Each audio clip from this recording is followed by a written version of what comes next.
참 부끄러움과 당당함이 함께한 말씀입니다. 앞에 모세가 고발하는 이스라엘의 죄를 생각하면 이것이 내 죄요 하고 부끄럽고, 그럼에도 불구하고 모세가 하나님 앞에 기도한 내용을 보면 어떻게 이렇게 당당한가 싶습니다. 우리도 그렇죠. 하나님 앞에 기도할 때 누가 뭘 잘하면 하나님 이 사람이 이렇게 잘했습니다, 그러니까 복 줘야 됩니다, 이렇게 멋집니다, 하나님 은혜 주셔야 한다 이러죠. 근데 잘못하면 기가 팍 좋아가지고 하나님 용서만 해주시옵소서 그러잖아요. 근데 모세는요, 믿음이 무지하게 좋은 사람이에요. 그냥 용서해 주려고 해도 이게 용서가 될까 말까 한데 그러지 말고 하나님 이름으로 세운 백성 아닙니까? 하나님의 기업 아닙니까? 끄트머리 가면 이게 죄를 용서해 달라는 건지 아니면 하나님 앞에 지금 뭐 따지자는 건지 할 정도로 너무나 당당하고 용감무쌍합니다. 이게 은혜를 아는 것입니다. 한 11년쯤 전에 제가 어떤 조그만 책을 읽었어요. 그때 그 오시성을 가진 교수로 생각해 그분이 그래 그랬어요. 구약의 신자들이 믿음이 있다는 것은 하나님께 따질 수 있다는 것이 오히려 믿음의 표시다 그랬어요. 저번에 한번 말씀드린 적 있죠. 아브라함도 소돔과 고모라 성 가지고 하나님 앞에 우리말로 딜을 한다, 우리말이 아니구나, 영어구나. 하여튼 하나님 앞에 딜을 한다고 좀 쇼부를 친다 뭐 이런 말도 하죠. 참 하나님 앞에 어울리지 않는, 이해하기 쉽게 말하면 그런 뜻입니다. 어디 감히 하나님 앞에 열이면 되겠습니까? 뭐 50이면 되겠습니까? 이런 게 어디 있어요? 하나님이 판단을 내려버렸는데. 그렇죠. 그리고 욥도 그러잖아요. 어디 감히 하나님 앞에 한번 해보자고. 와, 무지막지한 인간들입니다. 그런데 뭐라 그러냐면 그 사람들이 하나님과 친한가 안 친한가 뭐라 그랬어요. 엄청나게 친한 사람들입니다. 그죠? 욥은 3대 의인 중에 하나입니다. 아브라함도 의롭다 칭을 받은 사람입니다. 야, 믿음의 조상 아닙니까? 그런 사람들 볼 때 하나님과 오죽이나 친하면 그럴 수 있을까? 우리는 거기까지 갈 수 있어야 한다 그랬습니다. 모세를 보면 그래요. 이 죄를 생각하면 하나님 앞에 진짜 고개를 못 들 판인데, 이 죄 용서를 구한 다음에 뭐라 하면 하나님 앞에 마치 겁박하듯이 하나님의 백성인데 그러면 죽일 거 마치 이렇게 따지듯이 이렇게 말해요. 여러분, 우리가 건방지게 하나님 앞에 쓰자는 얘기는 아닙니다. 그러나 이와 같이 은혜를 받았고 하나님이 나를 구원했다는 확신이 있으면 이 정도까지 할 수 있어야 합니다. 예, 참 모세는 우리에게 귀한 몸을 보여주었습니다. 오늘 말씀에 지난 시간에 이어서 우리의 부끄러운 모습이 먼저 나옵니다. 다베라, 마사, 기브롯, 핫다, 아와, 가데스 바네아, 한 가지만 얘기해도 옛날 말로 운명 기죽은데 이거를 연달아 줄줄줄 얘기해버리니까 하나님 앞에 입이 열 개라도 할 말이 없죠. 이미 신의 산에서 금송아지 섬긴 거 그것만 가지고도 꼼짝없이 하나님이 뭐라고 하시면 다 들어야 될 판인데도, 아무 할 말이 없는 판인데도 그걸로 끝나지 않고 몇 가지 더 읊어주십니다. 그죠? 자, 여러분, 우리 삶에서 하나님이 우리 죄를 회개하면 다 있습니다. 그런데 때로는 잊은 것 같다. 분명히 내가 회개했는데 왜 하나님 안 잊으시고 나를 생각나게 하실까? 그럴 때는 언제냐면 또 그와 똑같은 죄를 지을 위험이 있을 때입니다. 그때는요, 하나님이 죄를 용서 안 해서 생각나게 하는 게 아니고 너 그 죄 또 지으면 안 된다고 경고하시려고 또 생각이 나게 하는 경우가 있습니다. 이런 경우죠.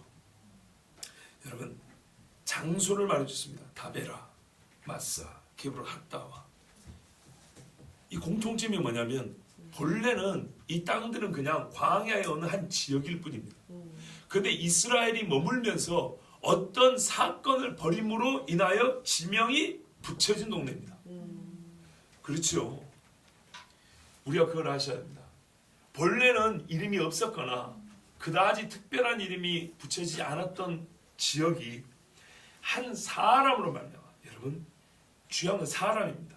사람이 그 지역에서 어떠한 행위를 하면 그 행위로 인하여 그 땅에 이름이 붙여집니다. 이름이 붙여진다는 것은 앞으로 계속 기억하겠다는 뜻이고 이미 기억이 되었다는 말입니다. 하나님은요, 예루살렘 그랬습니다. 성뿐만 아니라 그 지역에 이름을 붙이셨습니다. 그렇죠? 그 이름으로 부릅니다. 그냥 지도로 보면 산 있고 들 있고 그럴 뿐입니다. 그런데 우리가 측량을 해가지고 딱 이렇게 정한 다음에는 경계를 정한다 하면 이름을 붙이죠. 그런 것은 하나님께서 우리에게 이름을 붙였다는 것도 매우 중요한 것이고, 어떤 의미가 또 있냐면 이 이름 붙은 땅들이 증인입니다. 아멘. 증인, 사람을 알죠. 증지입니다. 이것들이 증거하는 땅입니다. 성경에 그러잖아요. 땅이 호소하고 돌들도 소리하고, 그렇죠. 하나님께서 기억하사 우리의 행위를 떠올리게 하는 그런 지역들, 이름을 붙이셨고, 그 이름을 생각하면 우리가 그곳에서 무슨 일을 했는지를 알 수 있습니다.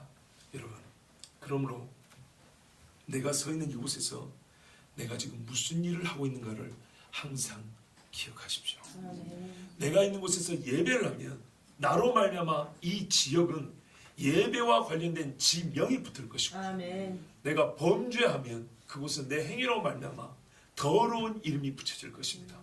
이 광야가 뭔 잘못이 있겠습니까? 그런데요, 다베라, 이 다베라는 뜻은 불에 탔다 이 말입니다. 불타다는 뜻입니다.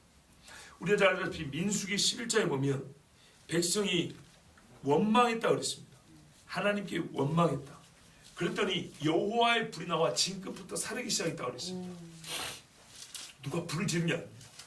나답과 아비후가 하나님 앞에 거짓된 부정한 불을 다른 불이라고 되어 있죠. 번제단을 통과하지 않은, 우리로 말하면 예수를 통과하지 않은 예배는 거예요. 이리 건방지게 자기가 제사장 옷 입었다고 이 옷이 의롭게 해준 게 아닙니다. 그 번제단에, 피 뿌린 번제단에 이 불이 나를 깨끗하게 하는 건데 그냥 건방지게 나갔어요. 그럴 때 하나님이 어떻게 해요? 불이 나와서 살라버렸어요. 그런 것처럼 원망하는 이 백성들에게도 하나님이 불로 살라버렸어요. 그때 모세가 부르짖음으로, 누가 어쨌다고요? 모세가 부르짖음으로 하나님께 기도하여 그곳에 불이 꺼졌어요. 아멘. 이름을 다베라라 칭하였으니 이는 여호와의 불이 그들 중에 붙음이었더라. 이렇게 되어 있습니다. 그 다음에 마사는 어디입니까? 우리가 무리바 물가라면 기억하시죠? 네. 역시 우리가 잘 아는 대로 신의 산에 나왔는데 보면 르비딤이라고 했어요. 르비딤. 네. 아말렉하고 전쟁하는데 그 르비딤 반석에서 모세가 쳐가지고 물을 낸 동네. 근데 원래는 그냥 무리바라고, 아니 뭡니까 이게 르비딤인데 거기에 이름이 또 붙었어요. 백성의 죄로 말미암아 마사와 무리바라는 이름이 붙었어요. 왜 그러냐면 이 사람들이 한 말을 한번 들어보십시오. 제가 출애굽기 17장 1절에서 7절 한번 읽어드릴게요. 이스라엘 자손의 온 회중이 여호와의 명령대로 신광에서 떠나 그 노정대로 행하여 르비딤의 장막을 쳤으나 백성이 마실 물이 없는지라. 백성이 모세와 다투어 가로되, 이게 이제 시내산에 거의 이르렀을 때 우리에게 물을 주어 마시게 하라. 모세가 그들에게 이르되 너희가 어찌하여 나와 다투느냐, 너희가 어찌하여 여호와를 시험하느냐. 여기서 이름이 나온 거예요. 다투다, 시험하다. 요게 마사와 무리바의 뜻입니다. 거기서 백성이 물에 가람해 그들 모세를 대하여 원망하여 가로되, 당신이 어찌하여 우리를 애굽에서 인도하여 내어서 우리와 우리 자녀와 우리 생축으로 목말라 죽게 하느냐. 모세가 여호와께 부르짖어 가로되, 또 모세가 부르짖죠.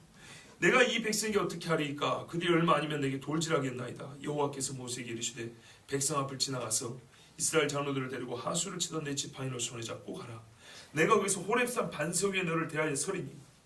하나님이 반석 위에 모세를 세워두시고 사람 눈에는 안 보이는데 내가 네 마주 앞에 이렇게 설 것이다. 그러니까 내 보는 데서 지팡이를 딱 쳐라. 그러면 내가 어떻게 한다고요? 하나님이, 이 지팡이가 무슨 반석을 깰 수 있겠습니까? 하나님의 본능으로 반석을 갈라서 물이 솟아나게 할 거예요. 말씀이 참 오묘합니다. 사람 눈에는 안 보이는데 이 지팡이를 든 모세 앞에 하나님이 서 계셨다. 우리 예수 이름을 선포할 때요, 누가 계세요? 성령이 우리와 함께 하셨다. 너는 반석을 치라. 그것에서 물이 나리니 백성이 마시리라. 모세가 이스라엘 장로들의 목전에서 그대로 행하니라.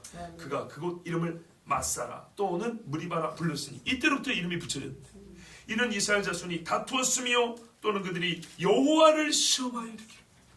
세상에 이러면 되겠습니까? 어찌 하나님을 시험한단 말이에요. 이르기를 여호와께서 우리 중에 계신가 아닌가 하였습니다. 하나님이 우리 중에 계시면 물로 나타내옵소서, 이런 거예요. 예수님이 우리 가운데 계시는데 하늘로 쏘는 표적을 구하나이다. 똑같은 일이죠. 그 다음에 우리가 기브론 핫다와, 이 이름은 조금 생소하죠. 근데 사건은 잘 아는 사건입니다. 메추라기 사건입니다. 고기가 먹고 싶다. 같은 사람으로서 이해는 됩니다. 물이 없으면 어떻게 살겠어요? 고기도 먹고 싶죠, 그럼. 그렇죠, 재미있죠? 예? 아, 나도 먹고 싶어요. 좋아요. 그런데 하나님 앞에 주십시오 하면 돼요. 근데 왜 원망을 하냐 말이에요. 이것이 문제예요. 하나님은 아버지시라. 그죠? 정말로 우리를 사랑하는 아버지이기 때문에 줍니다. 근데 원망함에 달라는 것이 문제예요. 이게 불신이에요.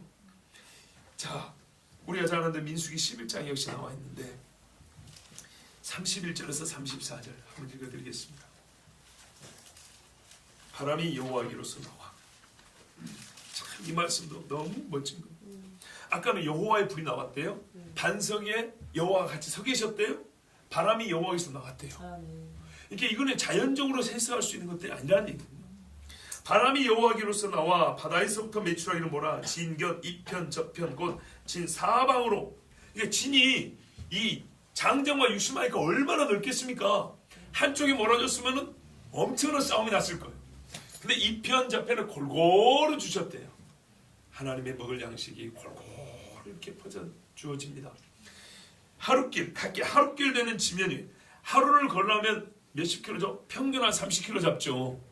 이 엄청난 넓이에 하나님이 메추라기를 떨어뜨려 주셨어요. 아유, 저는 이 말씀을 읽으면 웃음이 나요, 웃음이. 여러분 죄송합니다. 했던 말을 또 해서 죄송한데 이들이 뭐냐면 하나님이 고기를 달라니까 모세가 이제 하나님께 간구를 했거든요. 저들이 고기 달랍니다. 그러니까 하나님이 내일 이맘때 너희가 실증이 날 정도로 신물 날 정도로 고기 먹을 거다. 그러니까 모세가 뭐라 그랬어요? 하나님, 여기 우리가 가축을 많이 끌고 왔는데 이것들 다 잡는다고 저 백성들 성에 차겠습니까? 그때 하나님은 내 손이 짧아졌냐? 내 능력이 약해졌냐? 내일 두고 봐라 그러죠. 그때 어떻게 해요? 제가 말씀드렸죠. 고기가 제일 많은 데는 바다와 육지와 하늘 중에 바다입니다. 바다. 바다가 고기가 제일 많습니다. 중간이 육지고요. 그리고 제일 적은 데가 소위 조류입니다. 조류. 조류가 제일 적죠. 몸체도 조그마하고. 그런데 그 조류 중에서도 한 가지 종류. 그죠? 제일 고기가 적은 이 날아다니는 짐승 중에서도 살집이 많은 것도 아니고, 그죠? 메추라기 한 종류로 이 사람들을 맨날 며칠 먹이고도 남아요. 정말 하나님 앞에 죄송합니다. 그래야 되는 거예요. 죄송합니다. 해야 돼요. 정말로. 여러분, 비만 떨어져도 식물들이 자라죠. 비가 안 줘도. 왜 그럴까요? 비가 떨어질 때 공기 중에 있는 먼지 속에 그 안에 있는 중요한 식물들이 중요한 원소들을 다 이렇게 빗물에 녹아가지고 번개칠 때 질소가 합성이 됩니다. 우리 질소 빌어주죠. 물만 맞은다 자는 게 질소가 아니면 말라 비틀어져 버리죠. 이게 공기 중에 합성돼서 90% 이상의 질소는 번개칠 때 만들어집니다. 얼마나 놀랍습니까? 하나님 뭐라 하는지 아시죠? 네 번개가 치는 길을 아냐? 그래요. 이렇게 그랬어요. 다 때에 맞게 여기도 때려주고 저기도 때려주고 어딜 가나 다 살게 해준다. 얼마나 감사합니까? 원망을 했더니 하나님이 지면이 2규빗쯤 내리게 한지라. 1규빗이 48cm입니다. 평균. 이 팔꿈치에서 이 손가락 끝까지 한 규빗이라고. 사람마다 사이즈 차이 있는데 평균 46에서 48합니다. 그러면 하나님이 이제 그 건물 지을 때 몇 규빗 그러죠. 그리고 노아의 방주 지을 때 몇 규빗 그러죠. 그 말 알 수가 있어요. 규빗이 얼마지? 한 자는 우리 한 자고 같습니다. 2규빗 쌓였다는 얘기예요. 한 90cm, 1m 쌓였다는 얘기입니다. 메추라기를 이리 쌓아줬어요. 높은데 이렇게 쌓인 데가 있어요. 한 종류를 하나님이 조류 중에 한 종류를 이렇게 쌓아줬어요. 하루를 신나게 걸어도 다 못 걸을 정도의 넓이에다가 1m를 쌓아줬어요. 하나님 뭐래요? 내 손이 짧아졌냐? 그러니까 우리가 하나님 앞에 정말 부끄러울 줄만 알아도 은혜인 거예요.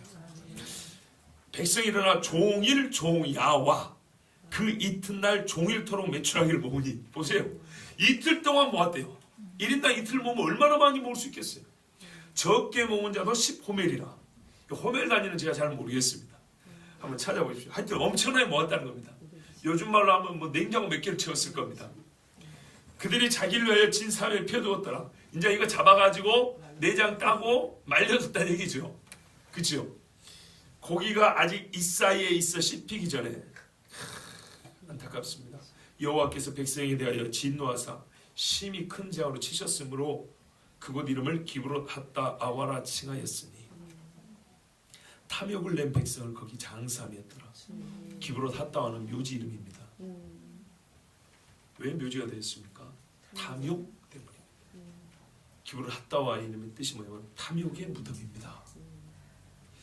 제가 예전에 출애굽기 강의인가요? 할 때 새벽에 1700년대 800년대 만드는 아라비아 반도 지도를 복사하고 드렸어요. 영문으로 된 거예요. 서양 사람들이 지금부터 200~300년 전에 이 중동 지방을 여행하면서 그려온 지도인데 그 지도의 이름이 보면 우리 성경의 출애굽기와 민수기에 기록된 이름이 그 아라비아 반도 지명에 가득 차 있어요. 어떤 동네는 아론도 있어요. 동네 이름이. 그리고 12지파의 자녀들 있죠. 성에 있다 보면 그 12족장의 자녀들, 그 자녀 이름도 있어요. 그리고 모세의 그 자인 이름도 있어요. 성경의 이름을 빼버리면 수백 년 전에 이 아라비아 반도의 지명을 별로 찾을 수 없습니다. 무슨 말이냐면 그 땅을 이스라엘 백성이 돌면서 행한 일들마다 그리고 그들이 기억할 만한 장소들마다 성경대로 그들이 이름을 붙였거나 하나님께서 이름을 붙여줘서 그게 내려온 거예요. 그게 서양 사람들이 그린 200~300년 전 지도에 그대로 나와 있어요. 저한테 그 지도가 있으니까 혹시 궁금하면 보여드릴게요. 놀랍습니다. 지명은요 사람의 행적을 나타냅니다. 그러므로 여러분 우리가 서 있는 곳에 순교자의 피 흘린 곳에는 순교자 이름이 붙죠. 예배자 있는 곳은 예배자 이름이 붙죠. 보세요. 예전에는 루스라 불렀는데 그 다음에는 뭐라고 불렀어요? 베델이라 부르더라. 아시겠죠? 이름이 이렇게 바뀌는 거예요. 야곱이 하나님을 만나니까 거기를 옛 이름이 아니라 새 이름을 부른 거예요. 너를 아브라함이라 했으나 이제는 아브라함이라 하리니 이렇게 새 이름을 주시는 거예요. 우리가 옛적에 죄를 지었다라도 하나님 앞에 은혜를 받고 은혜를 아는 자가 되어 살면요 우리가 서 있는 그곳이 그냥 이 땅의 집원으로 불리는 것이 아니라 내 믿음의 행위로 말미암아 이름이 새로 지어집니다. 그 나의 믿음으로 말미암아 이름이 새로 지어는 축복이 우리의 길을 원합니다. 여호와께서 23절을 보십시오. 너희를 가데스 바네아에서 떠나게 하실 때 이르시기를 너희는 올라가서 내가 너희에게 준 땅을 얻으라. 너희가 너희 하나님 여호와의 명령을 거역하여 믿지 않냐고 그 말씀을 듣지 아니한다니. 하나님은 한 말씀 하는데 이스라엘 백성은 세 가지로 하나님과 반대 일을 했어요. 거역하며 믿지 않냐고 듣지 않냐고. 그래서 항상 완고하고 믿음 없고 안 듣고 세 가지는 같이 간다. 가데스 바네아는 출애굽한 후에 이제 시내 산에서 성막을 짓잖아요. 성막과 함께 이제 나갑니다. 보세요. 중요한 포인트가 있어요. 이스라엘 백성이 6월절에 출애굽하죠. 시내산에 이릅니다. 시내산에 이르러서 오순절이 되어 율법을 받습니다. 오순절이 율법을 받고 이제 하나님의 백성으로 법을 받아 하나님의 백성으로 살지요. 그래서 하나님의 임재를 뜻하는 성막을 짓습니다. 자, 아시죠? 성막을 짓고 이제 본격적으로 하나님의 나라로 살아갑니다. 그리고 하나님의 나라로 살기 위해서 하나님이 준 땅이 있지 않습니까? 그 땅 가나안 땅으로 바로 직행을 하게 돼 있었습니다. 그래서 가나안 땅 바로 밑 가데스 바네아, 뭐 다른 이름 무리봇 바네아 부르고 여러 이름이 부르는데 하여튼 가나안 땅 바로 밑에 와가지고 정탐꾼을 보냈습니다. 자, 이 정탐들이 믿음을 가졌으면 그때로 올라가는 겁니다. 그런데 이 정탐꾼들이 이 파송되기까지 시내산에서 가데스 바네아까지 10하루밖에 안 걸립니다. 얼마나 가까운지 아시겠죠? 시내산에서 가나안 그 경계까지 10하루길밖에 안 돼요. 10하루길이니까 정탐하고 돌아와서 들어가자 하면 2~3일이면 이제 가나안 들어가는 겁니다. 그런데 40년을 돌았으니 죄의 싹이 얼마나 큰가 보세요. 참으로 안타깝습니다. 자, 왜요? 거역하고 믿지 않냐고 듣지 않냐 했기 때문입니다.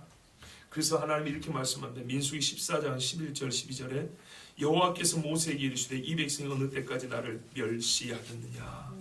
이게 나중에 다윗이 지은 죄입니다. 다윗이여 당신이 여호와의 말씀을 멸시하였으므로 그랬습니다. 내가 그들 중에 모든 이적을 행한 것도 생각하지 아니하고 세상에 그죠? 이적을 행한 것이 한두 가지입니까? 근데 생각하지 아니하고 역시 하늘로서 내려오는 표적을 구하는 것도 똑같죠. 그러니까 그때나 지금이나 다를 바가 없어요. 사람은 똑같아요. 어느 때까지 나를 믿지 않겠느냐? 내가 전염병으로 그들을 쳐서 멸하고 너로 그들보다 크고 강한 나라를 이루게 하리라. 하나님께서 심히 노하셨어요. 성경에 보면 이 광야 시대 이야기 중에 2번 하나님이 없애버린다고 말씀한 적이 있어요. 그게 언제냐면 시내사에서 금송아지 그거하고, 왜냐하면 언약을 받는 때였어요. 받자마자 1계명과 2계명을 그 자리에서 어겨버렸어요. 그죠? 그리고 며칠 있다가 어디 갔죠? 이 가데스 바네아, 그러니까는 가나안 땅 문턱이죠. 하나님과 약속을 자기랑 그 자리에서 범죄했고, 이제 약속의 땅 문 앞에서 하나님이 그들에게 준 은혜를 받는 바로 그 자리에서 죄를 범했어요. 그 자리에서 불신으로 하나님을 거역했어요. 그래서 이 가데스 바네아에서도 하나님은 없애버린다고 했어요. 금송아지 사건과 이 정탐꾼들이 와가지고 믿음 없는 보고를 했던 것, 그리고 이스라엘 백성들이 그때부터 원망하고 울죠. 진짜 소상치는 것처럼 울었어요. 백성들이 하루 종일 울었다고 했어요. 그래서 모세가 우는 모습으로 기가 막히게 할 정도였어요. 그것이 바로 그들의 불신의 크기예요. 그래서 하나님이 너희가 분명히 나에게 보였다. 전체가 다 지금 죽었다고 우는구나. 내가 너희 말이 내 귀에 들린 대로 해줄게. 너희가 분명히 우리는 죽었다고 했겠다. 내가 다 죽여버리리라. 그랬어요. 그래서 이 2 사건에는 하나님이 모세에게 비껴라. 내가 저들을 다 쳐 죽여버리리라. 그리고 내가 너로 말미암아 큰 백성을 다시 이렇게 세운다 그랬어요. 자, 모세 개인에게는 가문의 영광이 될 수도 있습니다. 근데 모세는 이를 원하지 않았어요. 본인의 사역이 뭡니까? 중보자입니다. 히브리서의 모세는 하나님의 집 종으로서 신실하였다 그랬어요. 이 집을 망하게 하는 것은 종에게 불충성의 증거가 아니겠습니까? 종은, 집의 종은 그 집을 왕성히 하는 것도 종의 기쁨입니다. 자, 그래서 모세는 하나님 앞에 엎드렸습니다. 24절 보세요. 여기까지 이스라엘에 대한 총평이에요. 내가 너희를 알던 날부터 오므로 너희가 항상 여호와를 거역하였느니라. 짧게는 40년, 길게는 120년. 모세 나이 120살이니까요. 그죠? 근데 우리가 짧게 잡자고요. 출애굽 때부터 40년. 40년 내내, 이거는 광야 시대 초창기 1년 얘기한 겁니다. 처음 1년 얘기한 건데, 그러면은 그 이후로 40년 동안 얼마나 하나님을 시험했는지 성경을 보면 출애굽하고 한 2년 동안 하나님이 10번 시험한 걸로 되어 있습니다. 무지막지하죠. 그래서 이렇게 말합니다. 너희는 목이 고든 백성이라 그랬고, 내가 너희를 알던 날부터 오므로 너희가 항상 여호와를 거역하였느니라. 여러분, 우리는 서로에 대해서 어떻게 말할 수 있습니까? 내가 당신을 알므로 당신은 항상 여호와를 거역한 사람이다. 내가 당신을 알므로 당신은 신앙이 잘하고 있는 중이다. 내가 당신을 알므로 지금까지 당신은 처음 인상 그대로 여전히 신실하구나. 어떻습니까? 우리는 하나님의 평가를 받습니다. 사람의 판단에 뭡니까? 우리가 인생을 걸지는 않습니다. 그러나 하나님은 이웃의 입을 통해서 우리에 대한 하나님의 생각을 말씀해 주십니다. 아멘. 로마서 말씀에도 그러므로 그리스도를 섬기는 자는 하나님께 칭찬을 받고 사람에게도 하나님께 인정을 받고 사람들이 칭찬을 받는다. 이런 말씀이 있습니다. 때로 여호와를 알지 못한 사람은 예수 믿는다고 미워하죠. 그러나 신자들 안에서는 그 믿음으로 말미암아 상호 안에 칭찬이 있기 마련입니다. 근데 이스라엘 백성이 이와 같았으니 이를 어찌하면 좋습니까? 그래서 모세는 그들을 길을 몰라서 앞에 끌고 가는 것이 문제가 아니었고, 모세가 진짜 하는 일은 항상 이들을 위하여 부르짖는 일이었습니다. 25절 보세요. 그때 여호와께서 너희를 멸하겠다 하셨으므로 내가 여전히 40주야를 여호와 앞에 엎드리고, 여전이란 말은 또 했다는 얘기입니다. 그 전에도 있었는데 또 그랬어요. 하나님을 찬송해야 될 백성이 거역하고 하나님을 멸시하고 믿지 아니하고 이 일은 용납할 수 없는 일이었습니다. 그래서 하나님께서 그들을 없애버리려 할 때에 모세는 엎드렸습니다. 여러분, 하나님께서 멸망한다라고 말씀하실 때는 당장 엎드려야 합니다. 아멘. 제일 지혜로운 방법입니다. 집에 우환이 있다 싶으면 믿음 있는 내가 먼저 엎드려야 합니다. 아멘. 최고로 지혜로운 방법. 아멘. 이게 어디로 난 일인지 모를 때는 그것도 가르쳐줍니다. 아멘. 어디서 난 일인지. 여호와께 간구하여 가로되 주 여호와여, 주께서 큰 위엄으로 속하시고 강한 손으로 애굽에서 인도하여 내신 주의 백성 곧 주의 기업을 멸하지 마옵소서. 아멘. 주의 기업이라고 말을 해줍니다. 그냥 떠돌아다니는 인간들은 아닙니다. 하나님께서 구원하신 사람들입니다. 아멘. 우리가 받아서만 아니라 내가 누구에게 무엇을 줌으로써도 관계가 맺어지는 경우가 있지. 하나님 그들의 생명을 줬습니다. 주의 기업이라 했습니다. 성경은 뭐라 그래요? 기업은 계속 자라는 겁니다. 확대되는 겁니다. 하나님은 이스라엘을 작은 자로 불렀으나 어떻게 해요? 하늘의 별과 같이 바닷가의 모래같이 셀 수 없는 자들로 세운다고 했어요. 아멘. 그래서 기업이라는 거예요. 계속 커나가는 겁니다. 그렇게 하나님이 약속해 주셨는데 이제 시작되어 첫걸음 뗀 것들 다 죽여버리면 어떡합니까? 하나님이 하신 말씀을 가지고 기도하는 겁니다. 아멘. 제가 중학교 1학년 때 저보다 5년 선배가 이런 말을 했어요. 기도할 때 믿음의 사람들은 하나님의 말씀을 가지고 기도하면 좋다 그랬어요. 그런데 나를 그렇게 가르쳐준 그 형은 신학교까지 나고 전도사 사역까지 했는데 주님을 떠났어요. 그러니까요. 얼마나 성경이 정확합니까? 내가 남을 구원한 후에 내가 버림을 받을까 두렵다 그랬죠. 그 형은 나한테 그 귀한 것을 가르쳐주고 자기는 기도하지 않냐고 옛적이 세상 길로 떠나가 버렸어요. 근자에 듣기를 다시 교회 출석한다 하니 참 감사한 일이지만 그 신앙이 예전만 같지 못하는 것은 맞는 것 같습니다. 여러분, 하나님께서는 기업으로 삼으신 우리를 키우시고 강하게 하시고 열매 맺게 하시려고 부르신 겁니다. 그러므로 내가 처음 어린 신앙 그대로 계시지 말고 늘 자라기를 힘써야 됩니다. 주님이 걸음을 주고 물을 주고 자라게 하시는 이는 여호와신데 보세요. 자라게 하시는 이가 여호와면 반드시 자라게 한답니다. 아멘. 근데 반드시 안 자라는 것은 내 탓이요. 하나님 탓이 아니고 내 탓입니다. 어느 측면에서 간에 항상 보면은 자라는 구석이 있기 마련입니다. 믿음의 사람은 반드시 자라는 구석이 있기 마련입니다. 그런데 여기서 알 것이 뭐냐면 간구에 앞서 언약이 그 앞서 있었다는 겁니다. 보세요. 주의 위엄으로 속하시고 주께서 애굽에서 손으로 인도내신 주의 백성 주의 기업 그랬습니다. 언약이 앞섭니다. 언약이 없었다면 이스라엘은 진작 없어졌을 것이고 언약이 없다면 이런 간구조차 불가능합니다. 언약 백성이 되었기 때문에 이와 같이 언약을 근거로 간구할 수 있습니다. 언약이 있어서 간구할 수 있다는 것이 얼마나 큰 특권인지. 그러면 여러분 기도도 늘 힘쓰시되 하나님의 언약이 근거하여 때로는 부끄럽지만 당당하게 구하십시오. 옛적의 종교개혁자 신앙의 선배들은 그렇습니다. 죄 짓는 용기보다 죄를 용서해달라고 주님 앞에 회개하는 용기가 더 커야 한다. 그것이 믿음이다 그랬습니다. 주의 종 아브라함과 이삭과 야곱을 생각하사 이 백성의 강팍과 악과 죄를 보지 마옵소서. 소위 이걸로 성인의 공로를 의지한다는 식으로 해석하면 안 됩니다. 이 저쪽 동네는 그럴 수 있지만 우리는 그렇지 않습니다. 역시 하나님께서 아브라함과 이삭과 야곱에게 약속하신 말을 기억해 달라는 겁니다. 아브라함이 뭐라 했어요? 너로 말미암아 마음이 복받는다 그랬죠. 이삭에도 똑같이 말씀했어요. 야곱에게도 그랬어요. 하나님 그 약속을 기억해 주옵소서입니다. 그런데 행여나 누군가가 이 사람들을 의지하여 용서받는 것처럼 성인 신학을 만들까봐 그래서 그런지 그보다 더 깊은 뜻이 있으시지만 하나님은 이 연약한 인간들을 위해서라도 이 세 족장의 허물을 한 가지씩 다 기록해 주셨어요. 그 야곱 집은 더 이상 말할 것이 없고요. 세상에 이런 콩가루가 없어요. 이런 집을 나는 듣도 보도 못했어요. 최악의 집입니다. 최악이에요. 그런데도 불구하고 이 집이 있어야 되시죠. 하나님의 은혜가 얼마나 큽니까?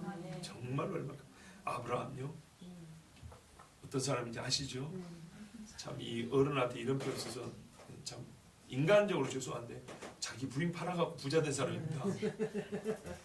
아 진짜예요. 애굽에 그랬더니 쫓아내면서 막 종들도 주고 막 소도 주고 나귀도 주고 막 그랬잖아요. 그게 다 기록이 돼 있어요. 얼마 받았다고. 잘한 게 하나도 없는데, 그죠?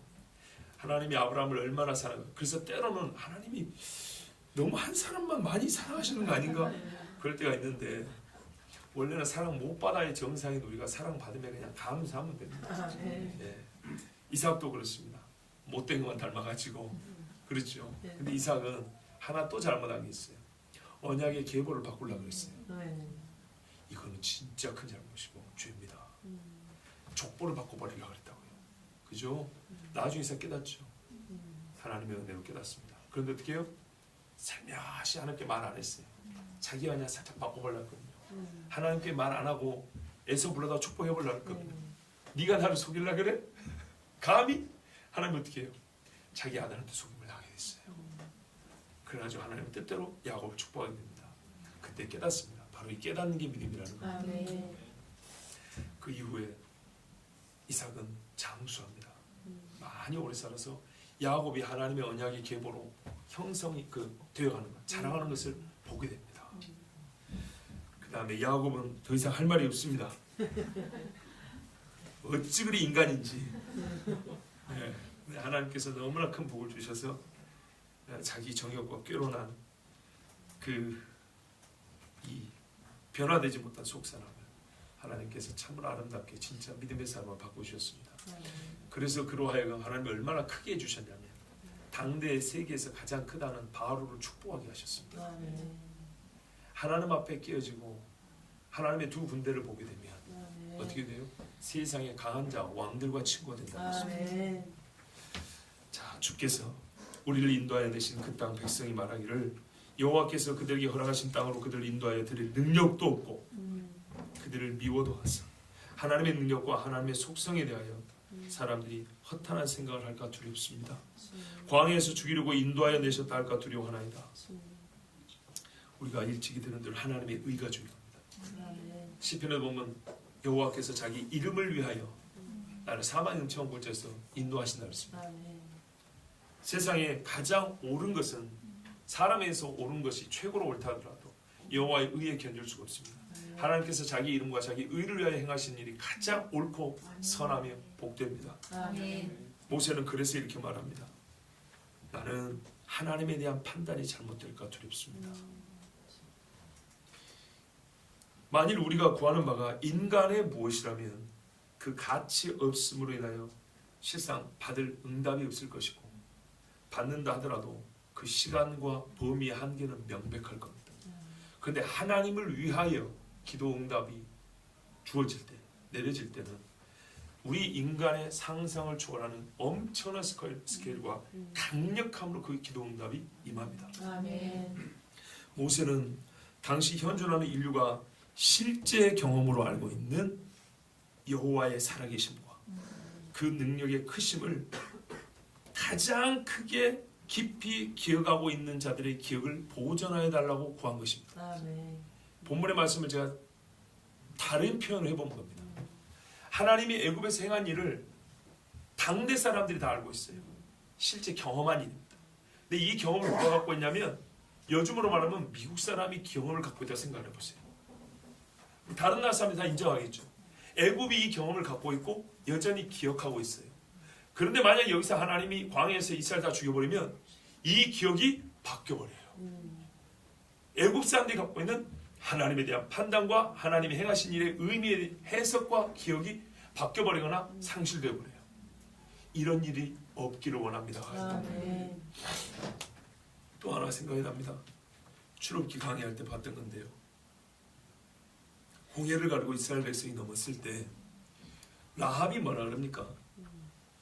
우리가 당신들이 홍해를 가르고 왔다는 소리를 듣고 애굽에 행한 일과 그 이후에 계속 하나님 너희를 끌어오신 이야기를 듣고 우리의 간장이 녹았다 그러죠. 그렇죠? 사람들이 두려워서 벌벌 떤다 그러죠. 실제로 보니까 고대 기록들에 홍해를 가르고 이스라엘 사람들이 건너와고 애굽 백성이 애굽 군대가 죽임을 당했던 것에 관한 기록들이 남아 있는 거예요. 성경 외의 기록에도. 그걸 제가 하나 찾아보고 읽어드린 기억이 있는데, 그런 기억들이 만약에, 그런 기록들과 기억들이 만약에 하나님이 이스라엘을 광야에서 다 죽여버렸으면 그것은 다 없어져 버렸을 겁니다. 그러면 이 땅에 누가 여호와의 행하심을 알겠나이까? 누가 여호와의 광대하신 그 능력을 알겠나이까? 알 수가 없다는 겁니다. 자, 아무도 애굽조차 하나님에 대한 생각을 바꾸면 여호와의 구원하시고 심판하시는 그 능력과 주님이심을 알지 못하고 시인하지 못해야 될 것입니다. 그래서 모세는 이렇게 구하였습니다. 그들은 주의 큰 능력과 표심팔로 인도하여내신 주의 백성 곧 주의 기업이로소이다 하였었노라. 이렇게 자기가 기도했다는 거예요. 지금 이거 반복하죠. 결국엔 내가 주의 백성이라는 거, 주의 기업이라는 거, 주님 것입니다. 이렇게 구하였다는 겁니다. 이스라엘의 시작은 주의 능력으로부터 였습니다. 보세요. 주의 큰 능력과 표심팔, 사실상 같은 말이죠. 범죄한 자들을 할지라도 이스라엘의 존재의 시작은 주의 팔이 일한 열매들이었습니다. 주의 기업이로소이다. 주 여호와께서 스스로 부인할 수 없는 사실을 고하면서 모세는 이스라엘의 범죄를 용서해달라고 빌었습니다. 그 결과는 우리가 아는 바 이스라엘은 범죄한 자였으나 그들 중 믿음 없는 자는 광야에 엎드러졌어도 이스라엘은 통째로 이스라엘이 없을 뻔인데 믿음 없는 자는 광야에 엎드러졌으나 이스라엘은 약속의 땅에 들어가게 되었습니다. 모세의 중보가 없었다면 불가능한 일입니다. 우리가 얻은 구원과 하나님 나라에 들어가면 이와 같습니다. 모든 죄는 예수 그리스도의 끊임없는 중보로 말미암아 주님 나라에까지 들어갑니다. 요사이 요한복음 읽고 있는데 예수님의 중보 사역이 다른 복음서에 비해서 참 도드라지게 표현이 되어 있습니다. 기도도 그렇고요. 끊임없이 주님이 우리를 위하여 간구하시는 분이라는 것이 반복하게 들려집니다. 하늘에서 어떻게 우리가 기도하시는지 그 기도문도 우리가 사실은 읽고 있습니다. 주 예수께서 우리를 위하여 이렇게 중보하시고 간구하심으로 우리는 지금까지 여전히 믿음을 지키고 있고요. 주님 나라를 향해서 가고 있습니다. 베드로를 보고도 그랬죠. 아무리 용감무쌍하게 말했었어도 사단이 너를 까부려고 너를 청구한다고 했어요. 예. 옛날에 그 키라 이렇게 바람에 날리듯이 너는 이거밖에 안 된다는 거예요. 바람이 불면 너는 훅 떨어지는 이 쭉정이밖에 안 된다는 거예요. 까부려고 너를 부르려. 그러나 주께서 내주지 아니하시고 내가 너를 위하여 시험에 떨어지지 않기 위하여 기도한다. 아멘. 우리 주님의 중보입니다.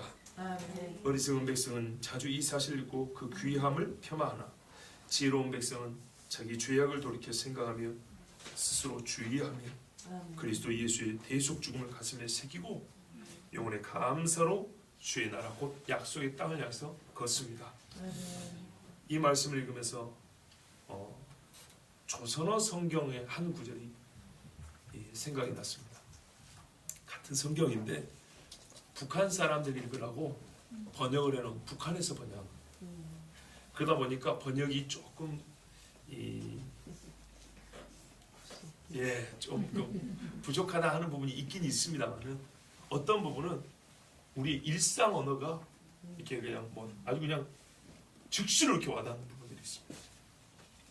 우리가 잘 아는 마가복음 8장 38절 같은데 뭐라 합니까? 이 세대를 뭐라고 부르죠? 혹시 한번 찾아보시렵니까? 마가복음 8장 38절 보면 누구든지 이 음란하고 죄 많은 세대에서 나와 내 말을 부끄러워하면 인자도 아버지의 영광으로 거룩한 천사들과 함께 올 때 그 사람을 부끄러워하리라. 아멘. 메시지는 분명하죠? 네. 메시지는 분명하기 때문에 제가 메시지를 말씀드리는 게 아니고 세대를 묘사하는 말이에요. 우리 지금은 말하면 죄 많고 음란한 세대라고 그랬잖아요. 이 음란하고 죄 많은 세대. 근데 조선어 성경이 어떻게 번역을 해놨냐면 절개 없고 죄 많은 이 세대들이 있어요. 절개가 없고 신앙인들이 절개가 없고 또 좀 색다릅니다. 그죠? 정말 마음에 와닿지 않으세요? 그죠? 절개 없는 세대. 예수를 믿어도 이렇게 절개 없이 믿을 수가 있습니다. 그런 세대랍니다. 성경에는 세대를 말할 때마다 좋은 평가가 거의 없다는 사실을 아십니까? 네. 세대를 말하는 말을 많이 써요. 근데 맥락으로 그냥 어떤 한 세대를 지칭하는 게 있는데 세대를 평가할 때 이 세대는 어쩌다 이렇게 평가하는 말 중에는 좋은 말을 찾아보지 못했어요. 이런 경우 있어요. 이 세대가 다 지나지 아니하여서 이런 표현은 있지만은 그 세대의 영성과 윤리성을 평가할 때는 좋은 표현이 제 눈으로는 못 봤습니다. 그러면 세대가 뭐냐 하면 우리가 제가 설교할 때도 가끔 시대와 세대를 얘기하죠. 시대는 어느 한때로부터 어느 한때까지 긴 시간의 거리, 시간의 간격을 말합니다. 우리가 말하는 조선시대, 그죠?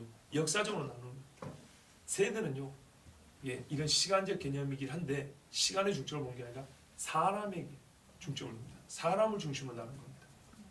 그러니까는 어떤 공통점에 있는 사람들이 지속되는 그 시대를 한 세대라 그럽니다. 무슨 말인지 아시겠죠? 그러니까는 사전에도 그래요. 동일한 사고방식과 동일한 행동 양식, 동일한 문화 이런 것들을 가지고 공통된 의식을 가지고 사는 사람들이 사는 그런 시대를 세대라. 보통 그러니까 나이도 비슷해요. 우리가 보통 그러죠. 부모 세대, 자녀 세대 그러죠. 그렇게 나누는 겁니다. 그러니까는 어린애들도 뭐 X세대, N세대 그러죠. 사고방식, 의식 때문에 나누는 거예요. 의식과 문화와 근데 삶의 방식으로 나누는 겁니다. 근데 성경에 봐보세요. 세대마다 좋은 평가가 없다 그랬죠. 그건 무슨 말이죠? 모든 세대가 다 악하다는 얘기입니다. 광야를 살았던 그 한 세대 사람들 공통된 의식이 있죠. 거역하고 불신하고 하나님 멸시하고 그죠? 그래서 광야 시대라고 말해요. 이거는 40년 기간을 말 때 그냥 시대라고 하고 그 시대를 살았던 공통된 신앙과 혹은 공통된 죄악, 공통된 생각과 행동 양식으로 살았던 사람들을 아시겠죠? 세대라고 부릅니다. 광야 시대는 40년을 말한 거고 이 40년을 같이 살았던 같이 잘못하고 같이 범죄하고 같이 거했던 그 사람들을 볼 때는 세대라고 불러서 광야 세대라고 부르는 겁니다. 성경은 너희는 이 세대를 본받지 마라 그러죠. 근데 이 세대는 2000년 전 만의 이야기 아니죠.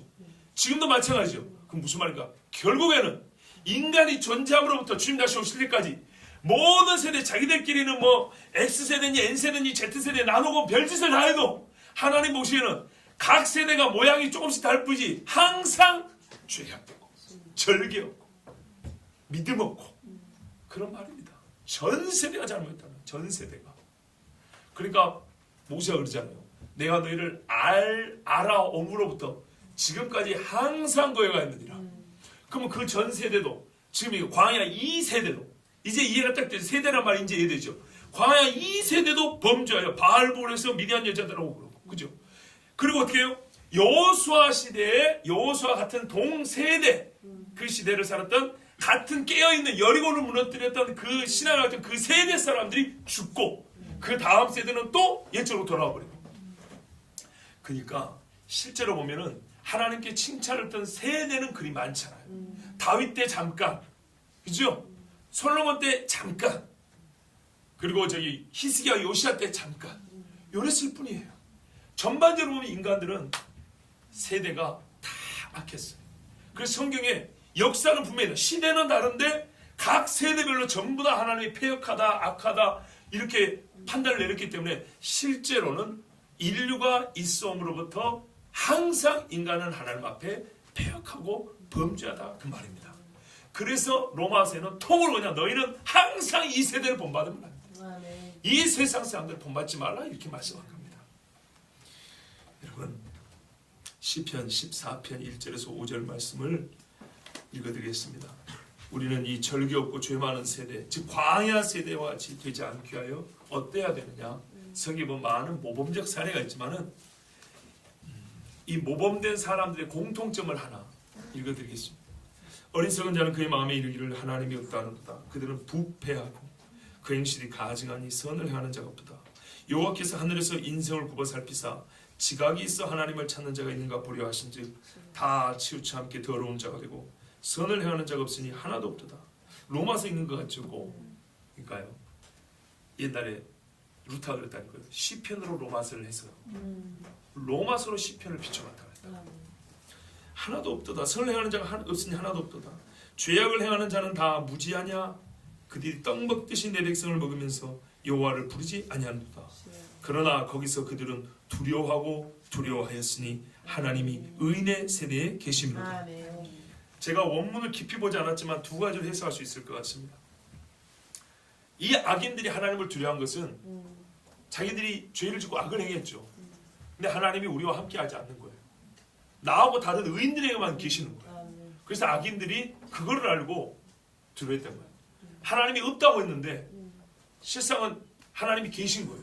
근데 우리에게 계신 게 아니고 우리하고 완전 다른 의인들하고 계신 거예요. 그래서 이 악인들이 두려워했다. 이렇게 볼 수도 있고, 또 하나는 하나님을 두려워하는 그 의인들의 세대에 하나님이 계신다. 아멘. 이렇게 볼 수도 있겠습니다. 분명한 사실은요, 하나님을 두려워하는 자가 하나님의 의를 모르는 수는 없습니다. 아멘. 하나님의 의를 알고 의인의 세대로 불려진 자는 항상 하나님 앞에 범죄를 저지른 것을 두려워하였습니다. 아멘. 다윗이 그렇지 않았습니까? 여호와를 멸시하지 않냐고 두려워할 때는 사울의 옷자락 빼는 것 갖고도 벌벌 떨었습니다. 이것이 신자의 모습이고 이를 보고 성경은 의롭다 합니다. 아멘. 하나님은 의인의 세대에 계십니다. 아멘. 악인의 세대에는 복을 주지 아니하시고 벌하십니다. 그러면 여러분, 우리는 어떤 세대로 판단받기를 원하십니까?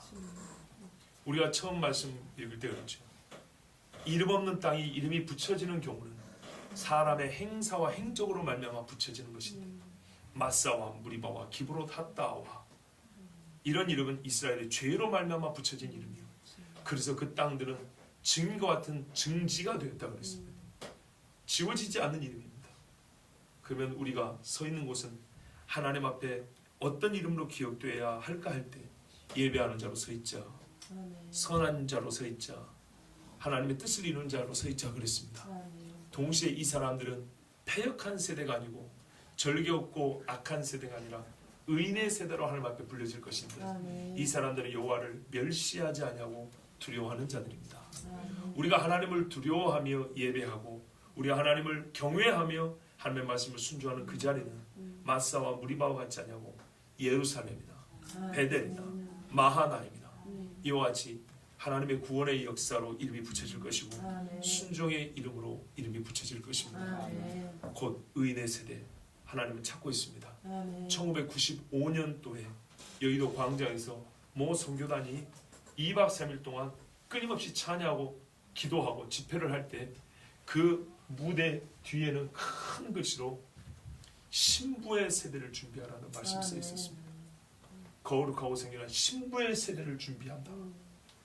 이게 24년 전에 여러분 서울 신앙인들의 영성이었습니다. 아멘. 우리는 거룩한 신부의 세대의 영성을 가져야 되고 아멘. 주님 다시 오시는 정말 그 마지막 세대가 정말 될 수도 있습니다. 그러면 아멘.